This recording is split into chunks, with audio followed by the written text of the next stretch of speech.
My name is Ethan, and I just turned 30 last month. I thought I had it all figured out. Great tech career, my own home, and a loving girlfriend. Growing up, birthdays were sacred in our family. At least that is what I believed until my 30th, when my parents handed my gift to my younger brother Jacob and uttered words that shattered my world. "You do not deserve anything." I maintained my composure, but that night changed everything. Before I dive into how my own family betrayed me on what should have been a celebration, let me know where you are watching from and hit that subscribe button. Trust me, you will want to hear how I turned this heartbreak into the best decision of my life. I grew up in a suburban neighborhood in Connecticut, in a house with a white picket fence and family photos lining every wall. My earliest memories are mostly happy ones. Weekend barbecues in the summer Christmas mornings, filled with laughter and parents who seemed to love both their sons equally. My brother Jacob is 2 years younger than me, and when we were very young, we were inseparable. We shared a bedroom until I was 10, built elaborate forts in the backyard, and defended each other from neighborhood bullies. Those were the golden days before the cracks in our family foundation began to show. The shift happened gradually, almost imperceptibly at first.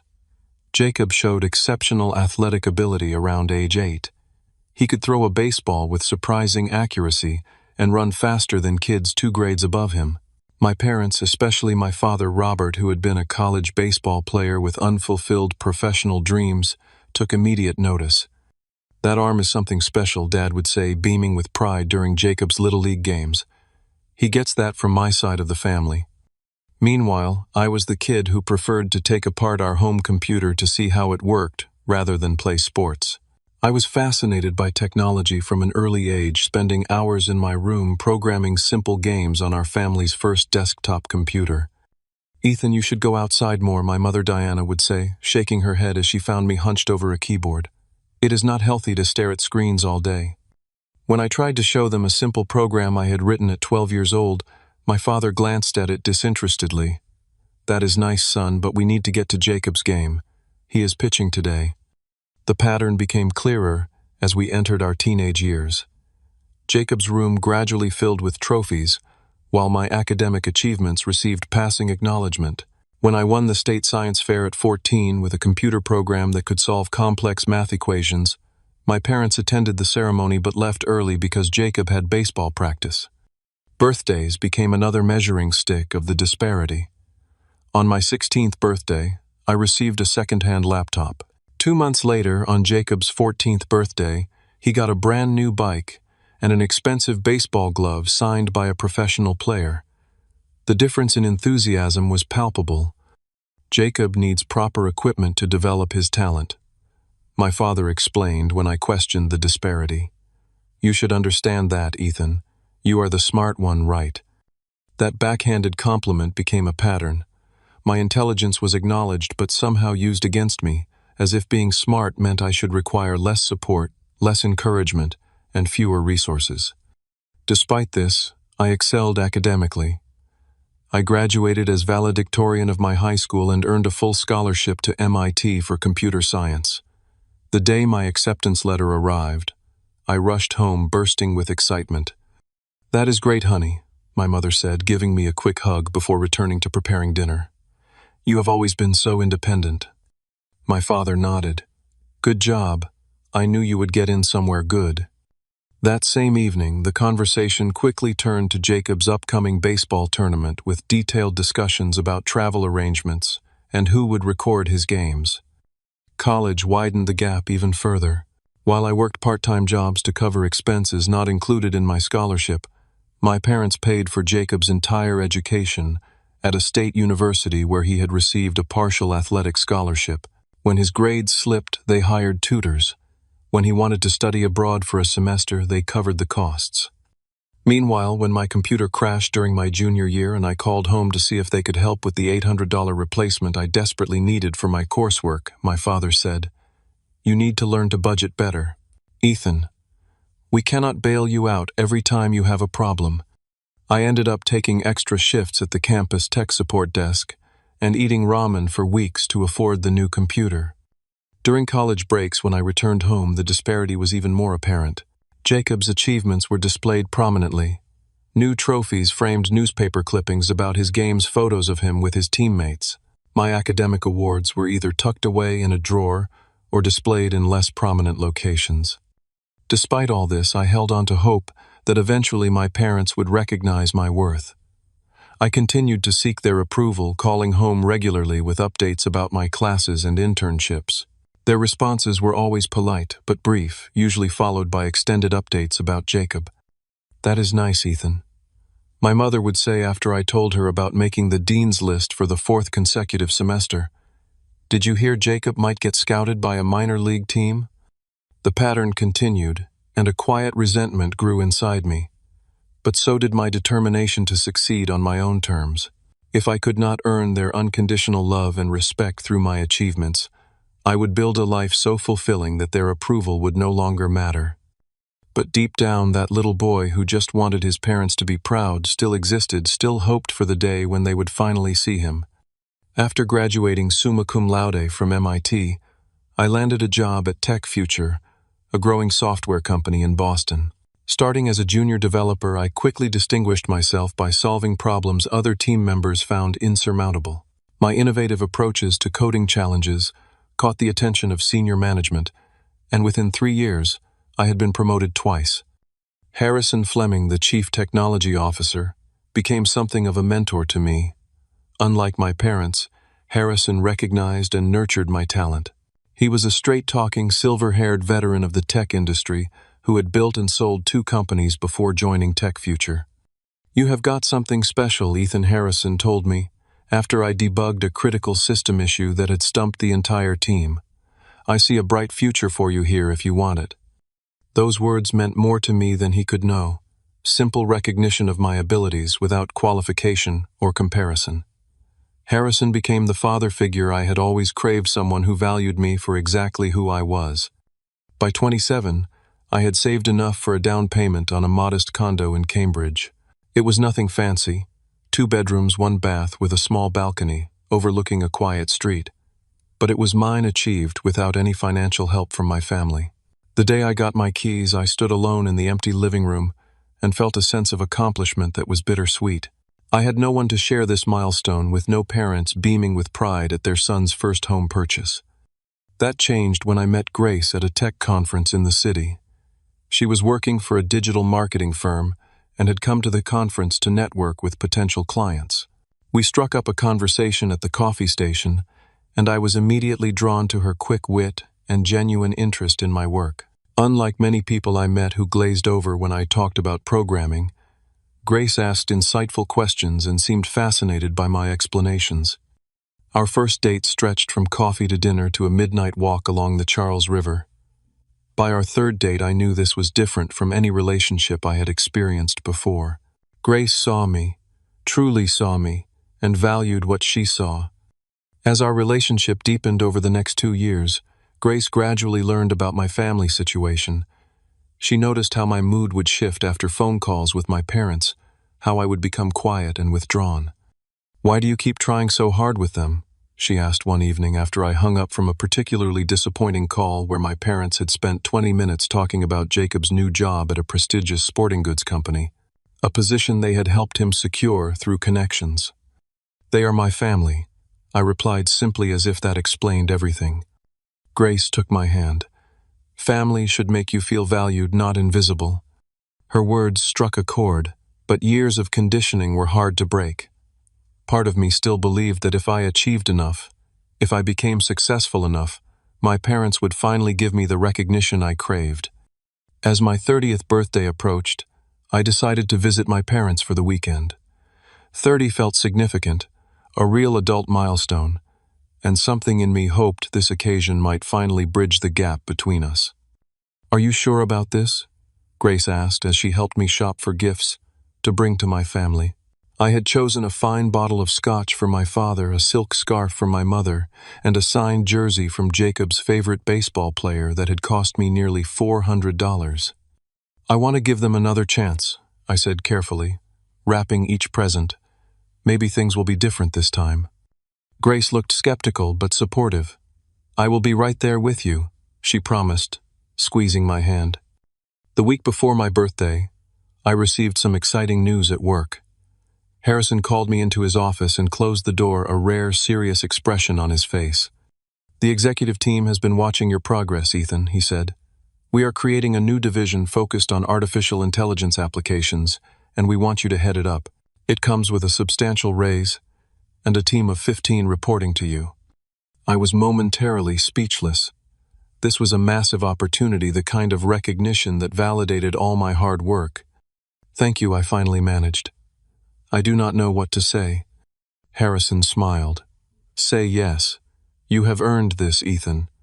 Not many people your age would be ready for this responsibility, but you are exceptional." I left his office walking on air, immediately calling Grace to share the news. Her enthusiastic response was everything I needed, pure joy and pride without reservation. "We should celebrate," she exclaimed. "This is huge, Ethan." "Let us wait until after the birthday weekend," I suggested. "We can celebrate everything together when we get back." That Friday, we packed up the car and made the 3-hour drive to my parents' house in Connecticut. As the familiar neighborhood came into view, I felt the usual mix of hope and anxiety that accompanied these visits. "It will be fine," Grace reassured me, noticing my white-knuckle grip on the steering wheel. My parents greeted us warmly enough at the door. My mother hugged me briefly before giving Grace a more enthusiastic embrace. "You look lovely as always, Grace," she said. "The guest room is all made up for you two." My father clapped me on the shoulder.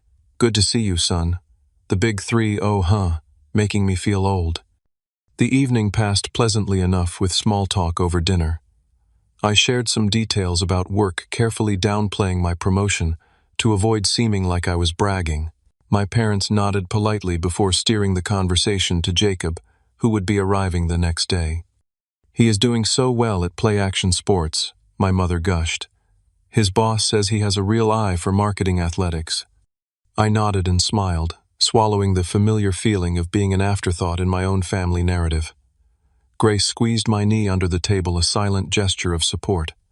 That night, as we got ready for bed in the guest room, I allowed myself to feel optimistic. "See, it is going fine," I told Grace. "Tomorrow will be good." She kissed me gently. "Happy almost birthday, Ethan. I am so proud of you, even if they do not know how to show it." I fell asleep thinking about the next day, my actual birthday, holding on to hope that turning 30 might somehow reset our family dynamic, that this milestone might finally be the occasion where I felt truly seen by the people who had brought me into this world. I had no idea that instead it would be the day that would change everything. I woke up on my 30th birthday to sunlight streaming through the guest room curtains. For a moment, I just lay there, Grace still asleep beside me, and thought about the significance of the day. 30 years old, a third of a century, officially an adult by anyone's standards. Despite the complicated relationship with my parents, I felt a surge of optimism. Today would be different. Grace stirred beside me, opening her eyes and immediately breaking into a smile. "Happy birthday, Mr. 30, she said, leaning over to kiss me. She reached under the bed and pulled out a small, beautifully wrapped package. "I was going to wait, but I want you to open this now, just between us." Inside was a vintage watch with a brown leather band. I recognized it immediately as the one I had admired months ago in an antique shop window, but had considered too extravagant to purchase for myself. "Grace, this is amazing," I said, genuinely moved. "How did you remember?" "I pay attention to what matters to you," she said, simply helping me fasten it on my wrist, "because you matter to me." Bolstered by this perfect start to the day, I headed downstairs with Grace. My mother was already in the kitchen cooking breakfast. "Happy birthday, honey," she said, giving me a quick side hug before returning to the stove. "I made your favorite pancakes." My father looked up from his newspaper at the dining table. "Happy birthday, son. Big day." It was a subdued greeting, but I appreciated it nonetheless. We sat down to breakfast, and I noticed my mother had made blueberry pancakes, which had been my favorite when I was 10. But for the past 20 years I had preferred plain pancakes with maple syrup. It was a small thing, but telling. Jacob knew what kind of pancakes I liked now. My parents did not. Still, I smiled and thanked her for the effort. The morning passed quietly. I received a few birthday calls from friends and coworkers, including Harrison, who once again congratulated me on my promotion and wished me a happy birthday. Around noon, the doorbell rang. Jacob had arrived. My younger brother bounded in with his usual energy, giving our parents enthusiastic hugs before turning to me. "Happy birthday, big bro," he said, giving me a brief hug. He nodded appreciatively at Grace. "Looking good as always, Grace. You are still way too good for my brother." It was said jokingly, but like many of Jacob's comments, it contained a subtle barb wrapped in humor. I let it slide, as I always did.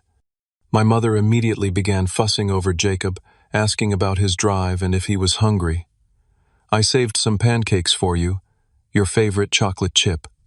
I noticed Grace giving me a look, having observed that my mother knew Jacob's pancake preference perfectly.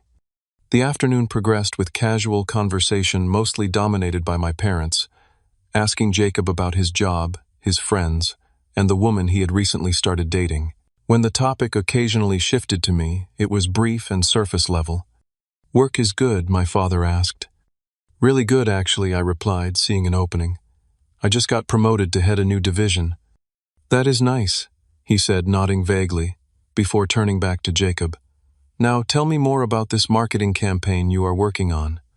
Grace squeezed my hand under the table again, her silent support keeping me grounded. As evening approached, my mother announced it was time for cake.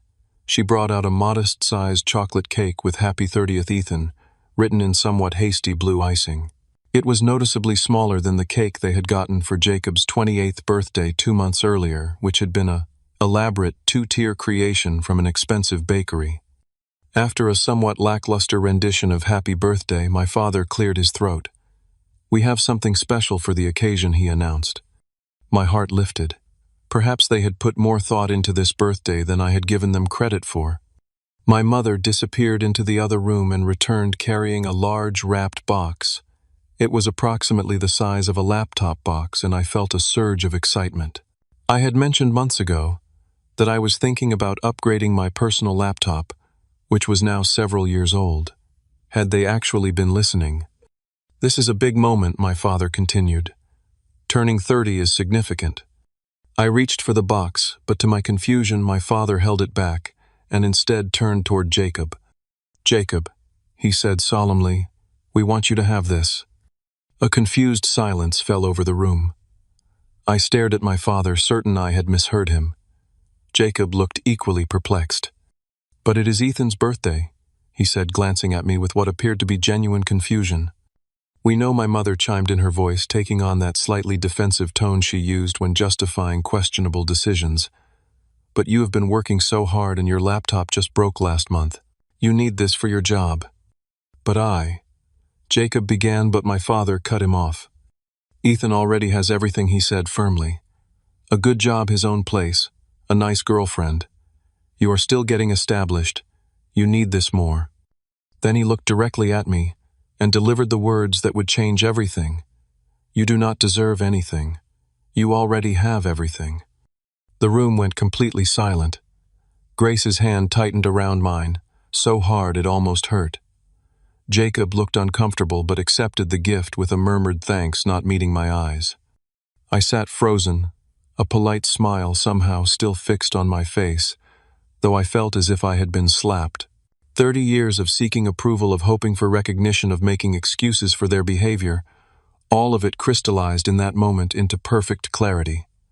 This was not a misunderstanding or an oversight. This was who they were and who they had always been. "Thank you for the cake," I heard myself say, my voice sounding distant to my own ears.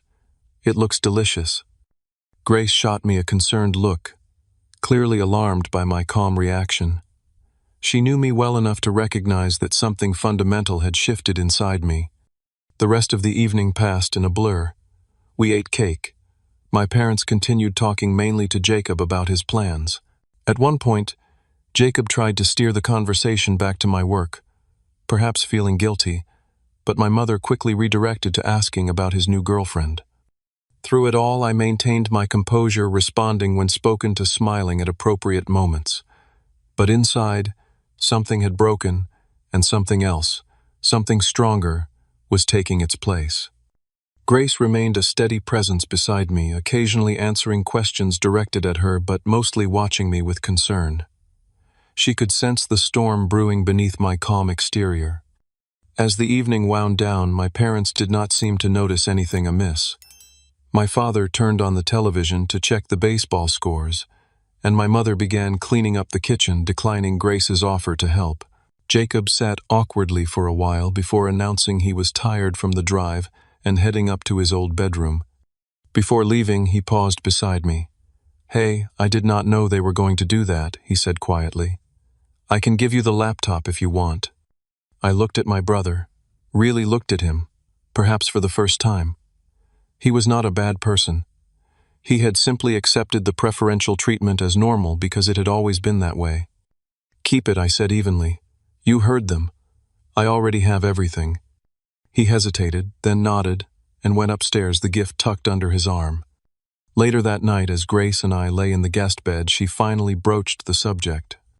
"Ethan, what they did was cruel," she whispered, her voice tight with anger on my behalf. "I cannot believe they would humiliate you like that on your birthday." I stared at the ceiling, feeling strangely calm. "It was actually a gift," I replied. What Grace propped herself up on one elbow, looking at me with concern.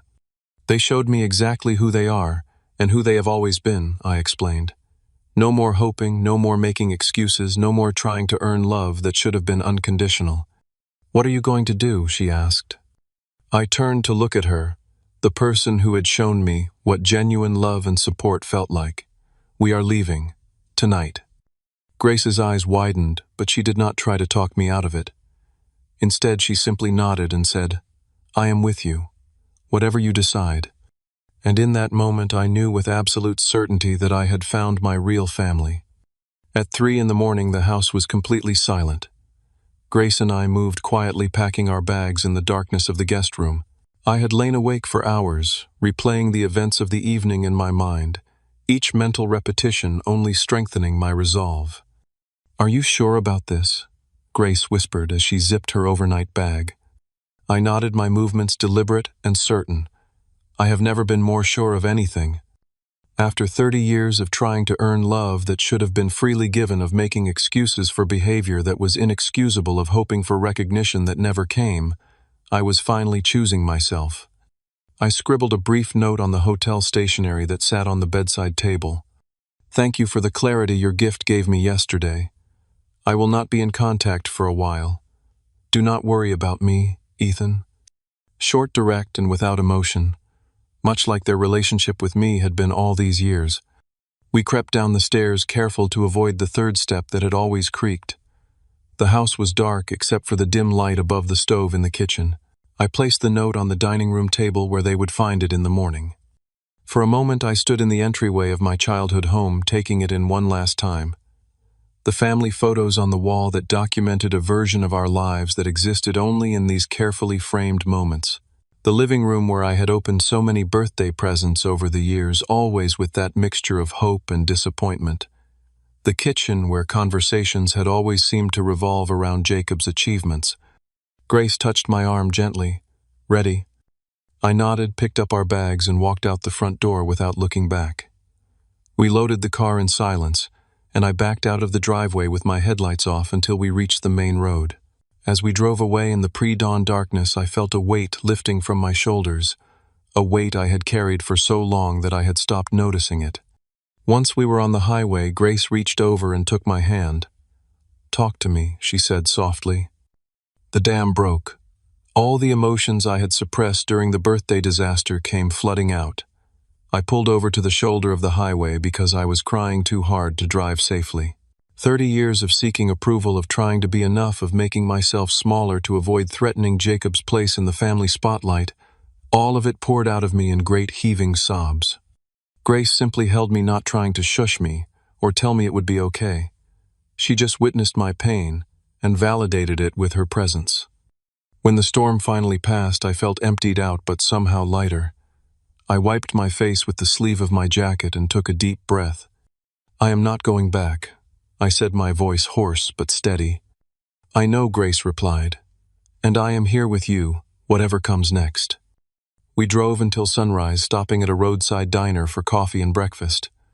As we sat in a booth watching the early morning lights spread across the parking lot, I felt a strange sense of peace settling over me. "What do you want to do?" Grace asked. "Go straight home." I considered the question.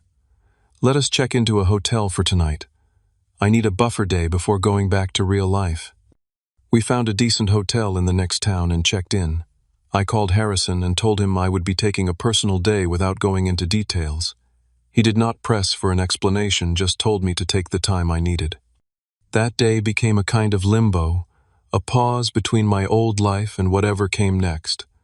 Grace and I ordered room service, watched mindless television, and talked about everything except my family. It was exactly what I needed.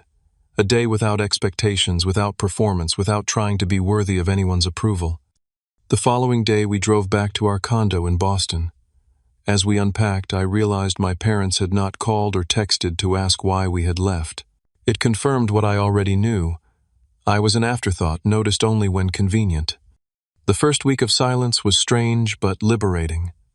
I threw myself into work, focusing on the plans for the new AI division I would be heading.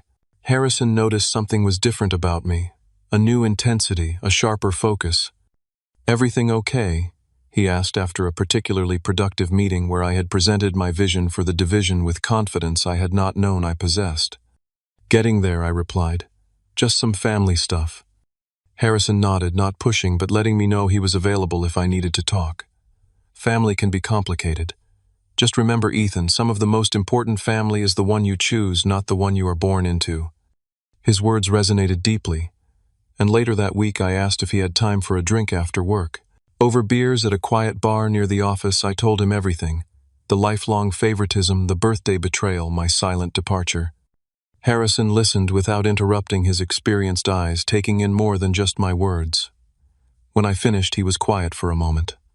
"You know what I see when I look at you, Ethan," he finally said. "I see an exceptional young man who succeeded not because of his family's support but despite its absence. That takes a special kind of strength." He took a sip of his beer before continuing. "My father was an alcoholic who told me I would never amount to anything. Every success I have had in life has been partly driven by the desire to prove him wrong. But at some point I realized I was still giving him power over me. Real freedom came when I started succeeding for myself, not in spite of him." I considered his words carefully. How do you get to that point? Time, distance, building a life so full of people who genuinely care about you that the absence of those who should have becomes less painful. He signaled the bartender for another round. "And therapy. Lots of therapy." I laughed but took his advice seriously. The following week I found a therapist specializing in family trauma and booked an appointment. Dr. Melissa Sanders became another important piece in my rebuilding process. In our sessions, I began to unpack the complex emotions around my family, the anger, the hurt, but also the lingering love and hope that made the pain so acute. "What you are experiencing is grief," Dr. Sanders explained during one session. "You are mourning the parents you deserved but never had. That is a legitimate loss." Meanwhile, I was developing deeper connections with friends and colleagues. Marcus, a fellow developer who had become a close friend, invited Grace and me to dinner parties and weekend hiking trips. We spent time with Grace's family, who treated me with genuine warmth and interest. Her father, Alan, took particular pleasure in discussing technology with me, asking thoughtful questions about my work, and offering insights from his own career in engineering. With each passing week of no contact with my parents, I felt both stronger and more at peace. There were still difficult moments, coming across an old family photo while cleaning or holidays that triggered memories, but the sharp pain was gradually dulling to a manageable ache. Grace was my rock throughout this process. She celebrated my small victories, held me during the hard nights, and never once suggested I should reconcile with my parents out of some misplaced sense of obligation. "Family is earned, not given," she told me one evening, as we sat on our balcony watching the sunset over the Boston skyline. "Your parents had 30 years to earn the privilege of being in your life, and they squandered it. That is on them, not you." With her support, Harrison's mentorship, and my growing circle of chosen family, I began to build a life defined by genuine connections rather than the pursuit of approval I would never receive. For the first time, I was living for myself, not for the validation of others. and it felt like freedom. The 3 months following my 30th birthday marked a period of unprecedented growth in both my professional and personal life. With the weight of seeking parental approval lifted from my shoulders, I found myself approaching challenges with a new sense of confidence and clarity. At Tech Future, I threw myself into building the new AI division from the ground up. Harrison had given me considerable autonomy in selecting my team, and I carefully chose 15 talented individuals who shared my vision for creating ethical, innovative AI solutions. Rather than micromanaging, I established a collaborative environment where everyone felt empowered to contribute ideas. "You have got a natural leadership style I did not expect," Harrison remarked during one of our weekly check-ins. "People want to follow you because you actually listen to them." "I know what it feels like to be ignored," I replied simply. My approach yielded results. Within 2 months, our team had developed a prototype AI system for medical diagnostics that showed promising early results. When I presented the project to the executive team, the CEO, Valerie Mendez, was visibly impressed. "This is exactly the kind of innovation that will position us as industry leaders," she said. "Ethan, I would like you to present this at the National Tech Summit next month." The recognition felt good, but what felt even better was that I no longer desperately needed it. I appreciated the validation of my work, but my sense of self-worth no longer hinged on external approval. My relationship with Grace deepened during this time as well. One evening, as we walked along the Charles River at sunset, I found myself thinking about how she had stood by me through the family crisis, offering unwavering support without trying to fix me or rush my healing process. "What are you thinking about?" she asked, noticing my contemplative expression. "About how you showed me what real family looks like," I replied, stopping to face her. "About how you see me completely and love me anyway." I had not planned it, but in that moment I knew with absolute certainty what I wanted. I reached into my pocket and pulled out my grandfather's ring, the only family heirloom I had kept given to me by my grandmother before she passed away. "Grace," I said, "getting down on one knee, you have been my strength when I had none left. You have shown me what love without conditions feels like. Would you marry me and build a family with me, a real family based on respect and genuine care?" Her eyes filled with tears as she nodded. "Yes," she whispered, "1,000 times yes." That night, as we celebrated with champagne on our balcony, Grace asked the question I had been expecting. "Should we tell your parents about the engagement?" I considered the question carefully. "Not yet," I decided. "This is ours to celebrate with people who truly care about both of us." We shared the news with Grace's family first, who responded with genuine joy. Her father hugged me tightly and said, "We are gaining a son, not losing a daughter." It was exactly what I needed to hear. At work, Harrison opened a bottle of expensive scotch when I told him, "To new beginnings," he toasted, "and to building the life you deserve." Marcus insisted on throwing us an engagement party, inviting our circle of friends who had become increasingly important in my life. During the party, he pulled me aside. "I want you to know," he said, his voice slightly slurred from champagne, "but earnest, that I would be honored to be your best man, if you want that, I mean." His offer touched me deeply. "I would like that very much," I replied, realizing that I had indeed built a chosen family that was more supportive than my biological one had ever been. The engagement coincided with another professional breakthrough. The medical diagnostic AI project caught the attention of several major healthcare providers, and Tech Future secured 3 significant contracts as a result.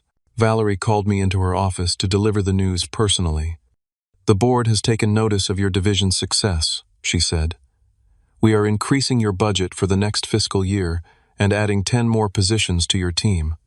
Along with this came a substantial raise in stock options that significantly improved my financial situation. Grace and I began looking for a larger home, something with room for the family we hoped to build together. We found a beautiful Victorian house in a quiet neighborhood with 4 bedrooms, a spacious yard, and a home office, perfect for remote work days. It was more than I had ever imagined owning, but now it was within reach. "This is the one," Grace said as we stood in the sun-filled living room after the realtor had stepped outside to take a call. I looked around at the space that could become our home, picturing future Christmases, birthdays, and ordinary days filled with the kind of warmth and acceptance I had always craved. Yes, I agreed. This is where we start our story. As we planned our wedding, the absence of my biological family became a practical consideration rather than just an emotional one. Traditional roles needed to be filled. Grace suggested asking her brother to walk me down the aisle, but it did not feel right. I think I will walk by myself, I decided. It represents my journey. She squeezed my hand in understanding. That is perfect. Harrison agreed to give a speech at the reception, taking on a role that would traditionally belong to my father. When I asked him, he was visibly moved. I would be honored, he said. Truly honored. The holiday season approached, the first I would spend without any contact with my parents. Grace's family insisted we join them for Thanksgiving, setting a place for me at the table as if I had always belonged there. Grace's mother, Diane, pulled me aside during the evening. I want you to know that you are family now, she said warmly. Not just because of Grace, but because of who you are. Those words healed something in me that I had not realized was still broken. Christmas brought similar warmth, with Grace's family incorporating some of my childhood traditions into their celebrations. We hung the ornament I had made in first grade on their tree, and Grace's father insisted on making my favorite holiday cookies from a recipe I remembered from childhood. Through therapy, I was learning to separate the good memories from the pattern of neglect, allowing myself to cherish certain family traditions without the painful context. Dr. Sanders helped me understand that this selective preservation was not denial but healing. You can keep what serves you and leave behind what hurts you, she explained. That is not rewriting history, it is reclaiming your narrative. As the new year began, I found myself in a place I had never imagined possible just 6 months earlier. I had a fulfilling career with mentors who valued my contributions. I had friends who showed up consistently with genuine care. I had future in-laws who treated me as a son. And I had Grace, whose love had never been conditional on my achievements or status. For the first time in my life, I felt truly seen and accepted for exactly who I was. The irony was not lost on me. In losing the family that had never really seen me, I had found the belonging I had always sought. Still, in quiet moments, I sometimes wondered about my parents and Jacob. Had they reflected on what happened? Did they miss me at all? Those thoughts would come unbidden, and I would acknowledge them without judgment before returning my focus to the life I was building. I did not need their approval anymore, but some small part of me still hoped that someday they might finally see me clearly. Not because I needed it now, but because it would mean they had grown too. January gave way to February, and before I knew it, March was approaching, along with Jacob's birthday. It fell in the same week as mine, had a fact that had always seemed to underscore the disparity in how our milestones were celebrated. In previous years, I had dutifully sent a gift and called to wish him happy birthday, usually receiving a brief thanks in return. This year would be different. I had no plans to acknowledge the day, having maintained complete silence with my family for nearly 3 months. But as the date approached, I found myself occasionally thinking about childhood birthdays when things had been simpler, before athletic talent and parental expectations had created such a divide between us. One evening, Grace found me in our home office, looking at old family photos I had stored in a box and rarely revisited. One picture in particular had caught my attention. Jacob and me, at ages 8 and 10, arms slung around each other's shoulders, gap-toothed grins directed at the camera as we stood beside a homemade fort in the backyard. "You okay?" Grace asked, softly placing a hand on my shoulder. I nodded, still looking at the photo. We were actually close once, before everything got so complicated. Grace sat beside me. "Do you miss him?" "Sometimes I miss who we were," I admitted. Before he became the golden child and I became the afterthought. "Have you thought about reaching out just to him?" she suggested carefully. "Your issues are primarily with your parents. Jacob was a child too shaped by the same dysfunctional dynamic." I considered her words. There was truth in them. Jacob had not created the favoritism that had defined our childhood. He had simply benefited from it. "I am not ready," I finally said. "Maybe someday, but not yet." Grace nodded, respecting my boundary without pushing. Whatever you decide, I support you. Just remember that forgiveness is something you do for yourself, not for others." Meanwhile, unknown to me, preparations were underway for Jacob's birthday celebration at my parents' house. My mother had ordered an elaborate cake from the same expensive bakery they used every year. My father had purchased front-row tickets to a Major League Baseball game as Jacob's gift. They had invited extended family for a dinner party, presenting the perfect family image they had always maintained. During the celebration, as relatives asked about me, my parents gave vague answers about my busy work schedule. But Jacob, slightly drunk on expensive champagne, let something slip. "Did you know Ethan is heading a whole division now?" he said during dinner.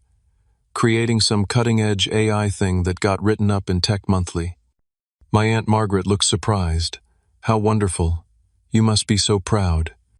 My parents exchanged uncomfortable glances, suddenly realizing they knew nothing about this achievement. In fact, they realized with growing discomfort they knew nothing about my life at all anymore. "Of course we are proud," my mother said automatically, but her voice lacked conviction. After the guests left, my father picked up his phone and called my number for the first time since I had walked out 3 months earlier. It went straight to voicemail. "Ethan, it is Dad. Just checking in. Give us a call when you can." The casual tone suggested nothing was amiss, as if I had simply been busy rather than completely absent from their lives for a quarter of a year. When I did not return the call, my mother tried the next day. Again voicemail. "Honey, we have not heard from you in a while. Is everything okay? Call us back." Their concern grew over the next few days as their calls remained unanswered. They began calling daily, leaving increasingly worried messages. They tried emailing. They even reached out to a few of my old college friends on social media, none of whom had current contact with me. Their mounting panic was driven less by genuine concern for my well-being, and more by the disruption to their narrative of perfect family harmony. My absence had created a hole in their story that they could not explain away, especially as relatives who had attended Jacob's birthday began asking more pointed questions about me. About a week after Jacob's birthday celebration, he called me directly. Unlike my parents, he seemed to grasp that something significant had happened. "Ethan, it is Jacob," his voicemail began. "Look, I know something went down after your birthday. Mom and Dad are freaking out because they cannot reach you. I am not taking their side or anything. I just want to know if you are okay. Call me, please." I listened to his message several times but did not return the call. I was not ready for that conversation yet. The calls from my parents increased in frequency and urgency. They called morning and night. They left tearful voicemails. They tried calling Grace, whose number they had, but who had blocked them at my request. By the end of the week, my father had left 29 voicemails, my mother 36, and Jacob 9. 74 missed calls in total, a number that would have seemed unimaginable 3 months earlier when days could pass without them reaching out to me at all. Jacob, meanwhile, was having his own reckoning. Our parents' panic had led to numerous conversations about what might have triggered my departure, and he had begun connecting dots that had always been there, but that he had never been motivated to examine.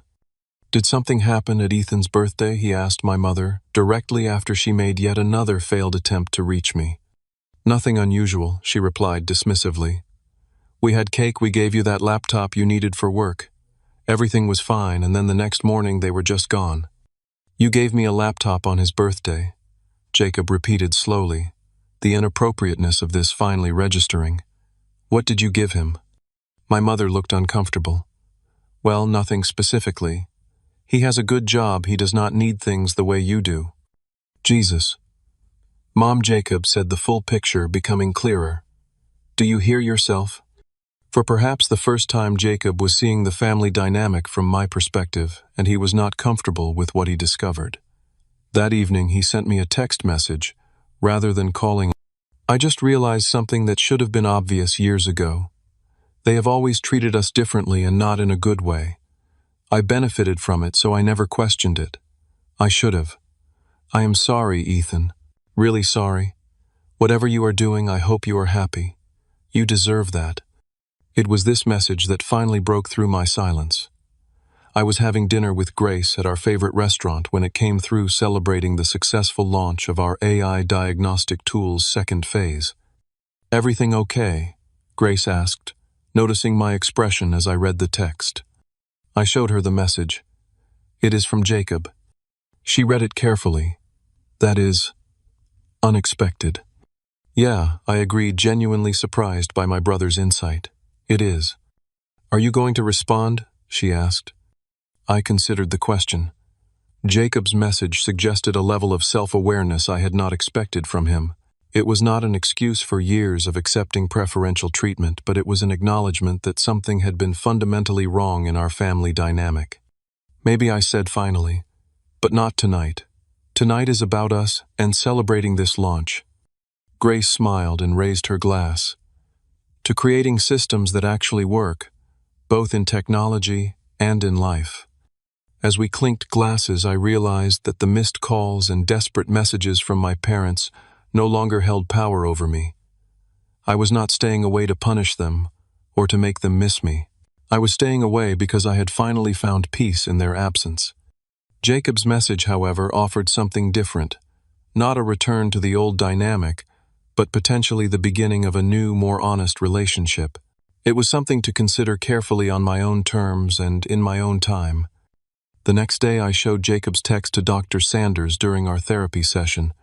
What do you want to do about this? She asked after reading it.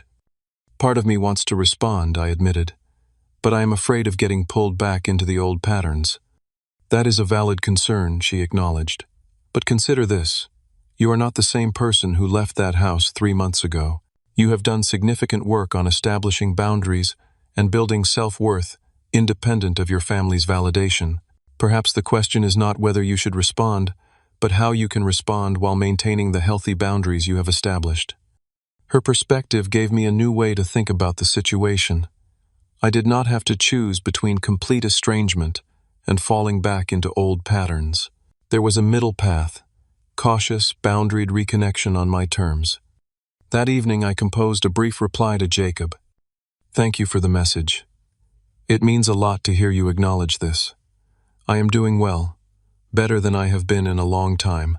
I would be open to talking at some point, just the two of us. His response came almost immediately. Name the time and place. I will be there. As I showed the exchange to Grace, I felt a strange mix of apprehension and hope. This was uncharted territory, reconnecting with a family member but from a position of strength rather than need. Are you sure about this? Grace asked. No, I admitted, but I think it is worth trying. The decision to meet with Jacob was the first step in a process I could not yet fully envision, but for the first time I was approaching my family from a place of choice rather than obligation or desperation for approval. Whatever happened next would be on my terms, guided by the self-worth I had fought so hard to establish. And that made all the difference.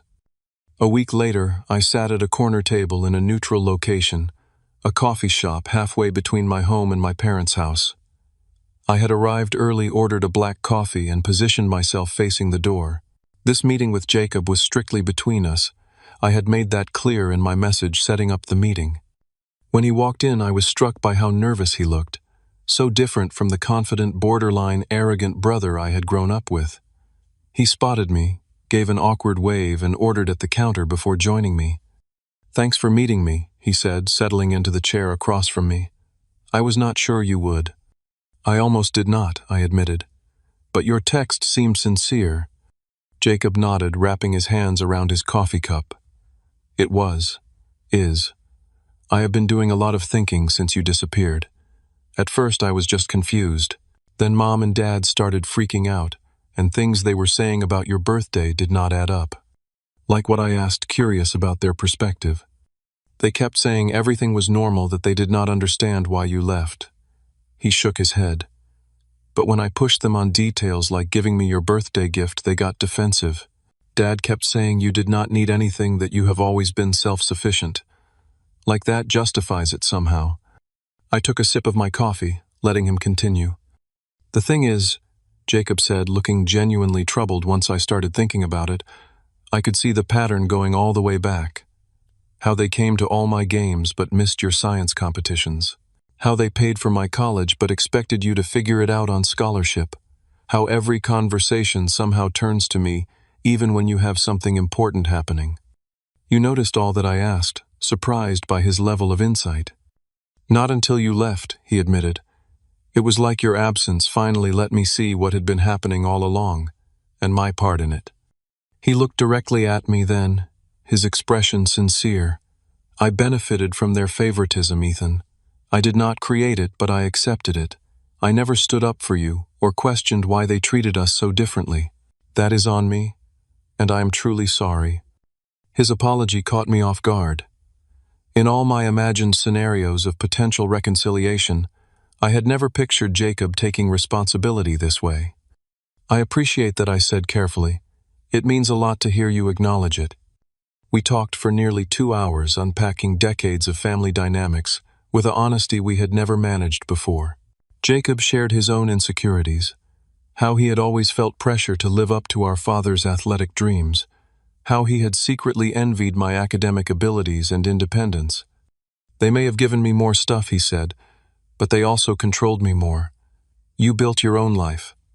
I am still trying to figure out who I am outside of being their golden child. As our conversation wound down, Jacob hesitantly brought up the question I had been expecting. They want to see you, he said. Mom cries almost every day now. Dad tries to act tough, but he is a mess too. They know they messed up even if they cannot fully articulate how. I considered his words carefully. I am not ready for that yet, I finally said. And when or if I do see them, it will be with clear boundaries and expectations. Jacob nodded. That is fair. More than fair, actually. Before we parted, he asked about my life. Genuine questions about my work, my engagement to Grace, our new house. For perhaps the first time, I felt like he was truly interested in me as a person, not as a comparison point or competition. You seem really happy, he observed as we walked to the parking lot. I am, I replied. Happier than I have been in a long time. Good, he said simply. You deserve that. We parted with an awkward hug and a promise to stay in touch, a tentative first step toward a new kind of brotherhood, based on mutual respect rather than rivalry. Over the next month, Jacob and I exchanged occasional texts. He respected my boundaries and never pressured me about our parents, though he did keep me informed of their continued attempts to reach me. The missed calls had now exceeded 100, and my mother had started sending lengthy emails alternating between guilt trips and desperate pleas. After much discussion with Grace and several sessions with Dr. Sanders, I finally decided I was ready to meet with my parents. I would not do it at their house, surrounded by the physical reminders of childhood disappointments. Instead, I suggested a restaurant, public enough to discourage emotional outbursts but private enough for an honest conversation. Jacob offered to be there as a buffer, but I declined. This needs to be between them and me, I explained. But thank you. Grace, however, was non-negotiable. I want you there, I told her. You have seen the whole picture, the before and after, and frankly, I trust myself more when you are beside me. The evening of the meeting arrived. Grace and I got to the restaurant 30 minutes early, securing a corner table that offered some privacy. I felt surprisingly calm, centered in the knowledge that I was no longer seeking their approval or validation. I was here on my terms with clear boundaries and expectations. When they walked in, I was struck by how much older they looked after just 4 months. My mother's hair seemed grayer, my father's posture more stooped.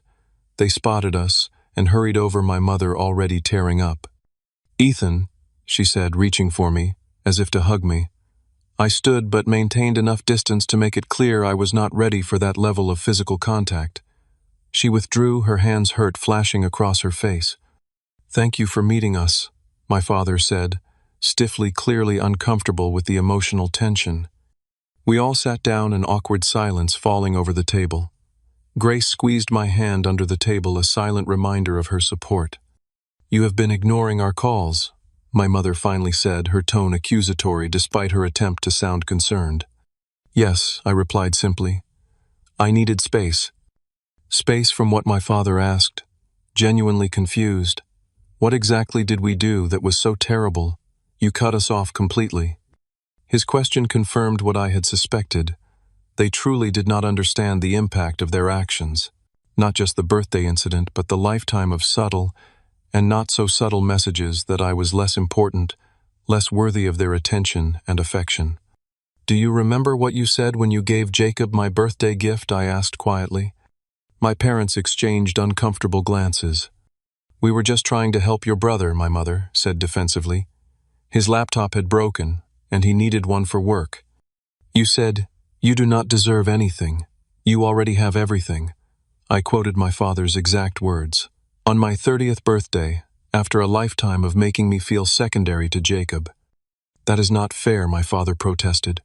"We have always been proud of you. You just never needed us the way Jacob did." "I did need you," I corrected him. "Every child needs their parents' approval and support. I just learned to stop asking for it because it was never forthcoming." What followed was perhaps the most honest conversation we had ever had as a family. I laid out example after example of the disparity in how they had treated Jacob and me, not with anger but with calm clarity. Grace occasionally added her observations as an outsider who had witnessed the dynamic firsthand. Initially, my parents were defensive, making excuses or claiming I was exaggerating, but as the evidence mounted, their defenses began to crumble. "We never meant to make you feel less loved," my mother said, tears streaming down her face. "We just thought you were more independent, that you did not need the same kind of attention." "Children should not have to earn their parents' attention," I replied. "It should be freely given." By the end of the dinner, my parents were beginning to grasp the magnitude of what had happened, not just on my birthday but throughout my life. They offered tearful apologies, promises to do better, pleas for another chance.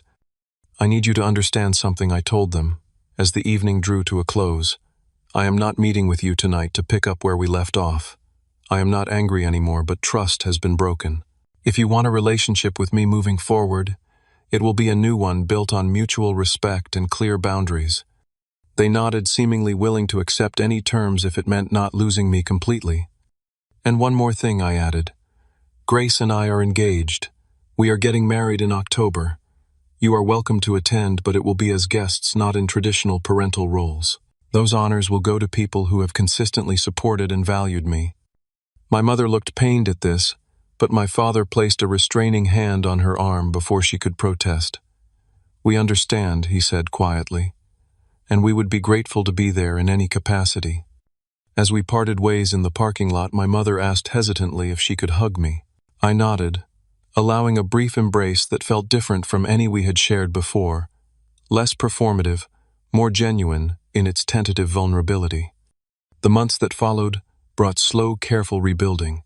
My parents made efforts I had never seen before, asking thoughtful questions about my work, remembering details about my life, acknowledging Grace as an important part of our family. They attended our engagement party, staying mostly in the background and making no attempt to claim spotlight moments. The wedding planning continued, with Harrison still giving the speech in my father's traditional role and Marcus standing as my best man. These choices remained non-negotiable, honoring the people who had been there for me when my biological family had not. On our wedding day, Grace was radiant in a simple but elegant gown. My parents sat in the third row, respectful of the boundaries I had established. When Harrison delivered his speech at the reception, there was a moment where I caught my father's eye across the room. There was sadness there, but also understanding, and perhaps a hint of pride untainted by comparison or expectation. Jacob stood to give an unexpected toast, his voice emotional as he addressed the gathering, to my brother, who taught me that true strength is not about athletic ability or career success, but about having the courage to demand the respect and love you deserve. Ethan, you have built a beautiful life with Grace, surrounded by people who truly see your worth. I am honored to be learning how to be one of those people. A year after the wedding, Grace gave birth to our son, whom we named Alexander. My parents visited the hospital, approaching tentatively aware of their precarious position in my life. When my mother asked if she could hold the baby, I nodded, watching as she cradled him with tears in her eyes. "He is beautiful," she whispered. "You are going to be an amazing father, Ethan." "I know," I replied with quiet confidence. "I have learned exactly what to do by experiencing what not to do." It was not a barb intended to hurt her, simply a truth we both acknowledged. She nodded, understanding the implicit promise in my words, that the cycle of favoritism and conditional love would end with me. Now, 2 years after that fateful birthday, my relationship with my family has found a new equilibrium. It is not perfect and perhaps never will be. Old patterns occasionally resurface and require gentle but firm correction. But there is an honesty between us that never existed before, a willingness to acknowledge hurt rather than brush it aside in service of a false harmony. More importantly, I have built a life rich with genuine connection, with grace, with our son, with friends and mentors who value me for exactly who I am. The painful gift my parents gave me on my 30th birthday was the clarity to see what I truly deserved and the courage to walk away from anything less. If you are facing similar pain from family who cannot see your worth, remember that family is not just blood. It is the people who prove they deserve a place in your story. Sometimes the greatest act of self-love is walking away from those who cannot love you properly, making space for those who can. And sometimes, though not always, that departure creates room for a new, healthier relationship to eventually grow. Have you ever had to set boundaries with family who could not see your worth? Let me know in the comments below. If this story resonated with you, please hit the like button and subscribe to hear more stories of overcoming family trauma to build a life of authentic connection. Thank you for listening to my journey. And remember, you deserve to be valued not for what you achieve but simply for who you are.